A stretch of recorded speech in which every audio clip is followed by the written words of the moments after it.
ధనవంతుని చూసి coat suit వేసుకొని కార్లు పోతే మనం కూడా ధనవంతులైపోతాం అనుకోవడం చాలా మూర్ఖత్వం. ఎందుకంటే ఈ స్టోరీ వినండి. ఇలాంటి అప్డేట్ కోసం డిపి స్టోరీ టైమ్ ను సబ్స్క్రైబ్ చేసుకోండి. ఒక గాడిద అడవి వైపు వెళ్తూ ఉండగా ఒక పులి చర్మం అయితే కనిపించింది.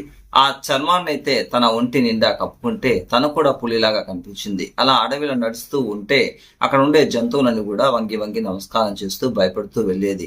అప్పుడు ఆ గాడిదకి ఇలాంటి సఫరి చర్యలు మనకు ఎప్పుడూ జరగలేదు, ఇలాంటి మర్యాద ఎప్పుడు మనకు దక్కలేదు. ఇలా పులి చర్మం వేసుకున్నాం కాబట్టి ఈరోజు మనకు మర్యాద దక్కింది అనుకుని చాలా సంతోషపడేది. అలా వెళ్తూ ఉంటే ఎదురుగా ఒక ఏనుగు వచ్చింది.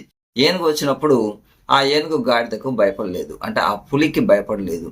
పులి ఎంతగానో ప్రయత్నించింది, ఉరిమి ఉరిమి చూసింది, అయినా కూడా ఏనుగు భయపడలేదు. ఉన్న పలంగా తను పులిలాగా అరిచేందుకు ట్రై చేసింది, కానీ అరుపు రాలేదు, గాడిద అరుపు వచ్చింది.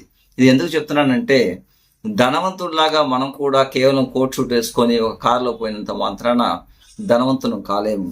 ఒక ధనవంతుడు అవ్వాలంటే అతనిలాగా టైం మేనేజ్మెంట్ అనేది కావాలి. అదేవిధంగా మనీ మేనేజ్మెంట్ అనేది చాలా ముఖ్యం. ఎందుకంటే వాళ్ళు ఎంత శ్రమ పడతారంటే, వన్స్ డబ్బు సంపాదించిన తర్వాత ఆ డబ్బును కాపాడుకోవడం ఎలా, అదేవిధంగా తన యొక్క సమయాన్ని వెచ్చించడం ఎలా వెచ్చించి 10 రూపాయలని 100 రూపాయలు చేయడం, 100 రూపాయలని 1,00,000 రూపాయలు చేయడం అనేది ఆలోచించి వాళ్ళు దాదాపు 24 గంటల్లో 18 గంటల పాటు ఖచ్చితంగా వాళ్ళు శ్రమిస్తారు.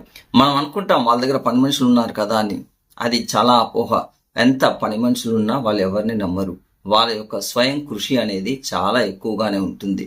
అలా డబ్బు సంపాదించడం అనేది చాలా కష్టమైన పని. కానీ వన్స్ డబ్బు సంపాదించడం మొదలుపెట్టిన తర్వాత దాన్ని కాపాడుకోవడం, దానికోసం సమయాన్ని వెచ్చించడం అనేది, ఈ రెండు అంటే టైం మేనేజ్మెంట్ అదేవిధంగా మనీ మేనేజ్మెంట్ అనేది మనకు తెలుసుంటేనే మనం కూడా ధనవంతులం అవ్వగలుగుతాం. అంతేగాని ఊరికే కేవలం కోటు షూటు ముఖానికి పౌడర్ వేసుకొని ఒక షూ వేసుకొని బాగా కారులో బందాగా తిరిగినంత మాత్రాన మనం ధనవంతులం కాలేము. అది మీ అపోహ మాత్రమే. కాబట్టి పేదవాడైనా ధనవంతుడయ్యే అవకాశం ఉంది ఎప్పుడు ఈ 2 గుణాలు మీలో ఉన్నప్పుడు, దానికి కృషి చేసినప్పుడు, ఆచరణలో పెట్టినప్పుడు మాత్రమే అది జరుగుతుంది.